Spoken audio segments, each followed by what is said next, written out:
The Chiefs lost a heartbreaker last week. We've seen this team win games like that time and time again over the years. Just not the case in Jacksonville this time around.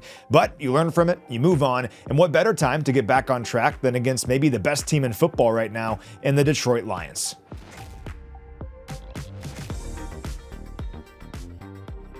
Well, let's start with a positive takeaway from last week's game, and that's the offense. The Chiefs piled up 476 yards of offense and 26 first downs on Monday, doing so against the Jags team that entered the game as the number 5 scoring defense in the NFL. That yardage total marked their most in a single game since Week 7 of the 2023 season, and the 7th most by any team in a game this year.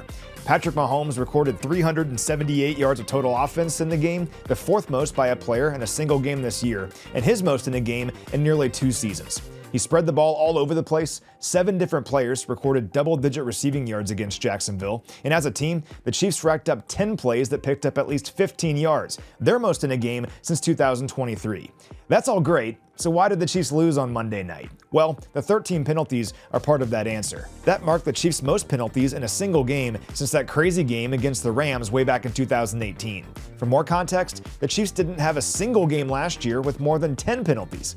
It's just difficult to win games when you give the opponent chance after chance, and unfortunately, that's what happened against Jacksonville. I look at the pass interference call on 3rd down early in the game when the Chiefs were up 14-0. That extended a drive that eventually led to a Jags touchdown and got them back into it. The same thing happened at the end of the game. It's 3rd and 13 for Jacksonville in the red zone, but a pass interference call puts the ball at the 1-yard line.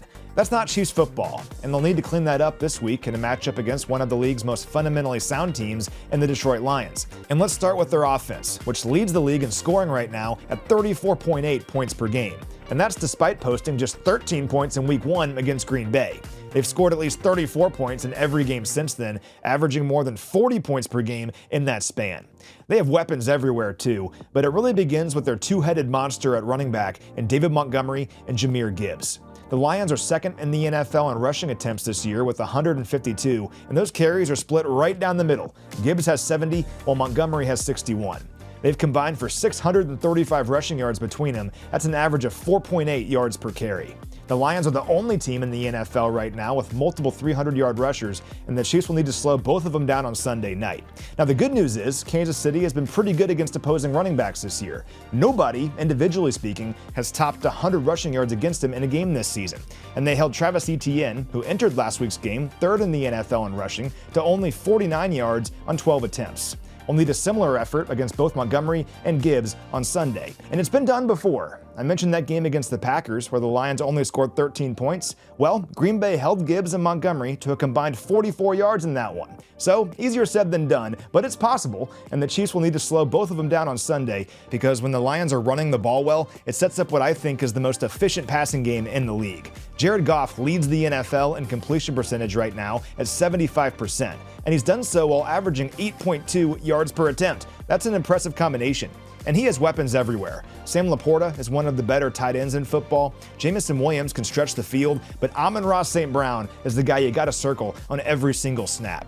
He has 35 catches for 407 yards and an NFL-leading 6 receiving touchdowns so far this season, catching at least 7 passes for no less than 70 yards in each of his last 4 games. St. Brown has 11 catches on passes of between 10 and 19 air yards this season. That's the 3rd most in the NFL. His 25 receiving first downs are the 2nd most in the league, and on 40 targets overall this season, he's dropped the ball a grand total of 0 times. Now, only 2 targets of 20 or more air yards this season for St. Brown, but he's the definition of a chain mover, and this passing game flows through him, so the Chiefs will need to find a way to slow him down on Sunday night. Now, looking at the other side, this Lions defense has some big-time playmakers as well, notably defensive end Aiden Hutchinson. He's tied for the NFL lead in pressures right now with 31. If you're wondering who he's tied with, it's George Karlaftis. Hopefully George can pass him in that category after this week, and if he does, that means the Chiefs protected well against a player in Hutchinson who already has 5 sacks and 12 quarterback hits this year. He leads a Lions defense that has 16 sacks as a team. That's the 2nd most in the NFL. And something else that stands out about these guys is that they don't miss tackles. They've only missed 20 all year. That's the 3rd fewest of any team in the NFL. Now, for what it's worth, opponents have found a way to move the ball on the Lions this year despite all of that. This is the 17th ranked scoring defense in the NFL. It's kind of surprising. They've allowed 18 plays of 20 or more yards. That's 10th most in the league, and it's the 7th worst red zone defense in the NFL in terms of red zone touchdown efficiency.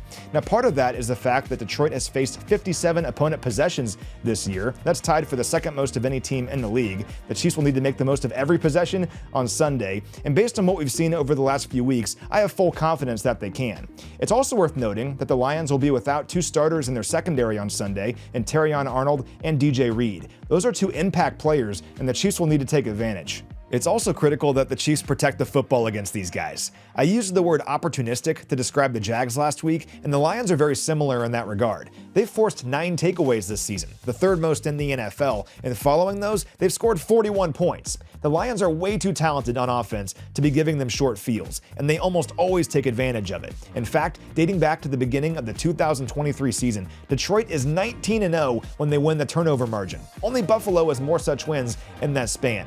So they're just about impossible to beat when you lose the turnover battle, but when they lose the turnover margin, and it doesn't happen often, only 11 times in that span, but they're 5-6 in those games. So win the turnover battle, and it's a much more even playing field against a team that otherwise doesn't have many weaknesses across the board. So, what a matchup on Sunday. The Lions are probably the best team in football right now. They're playing really well in all 3 phases, but the Chiefs are still here. And while last week was a tough one, there's no better time than Sunday Night Football against a team like this to bounce right back.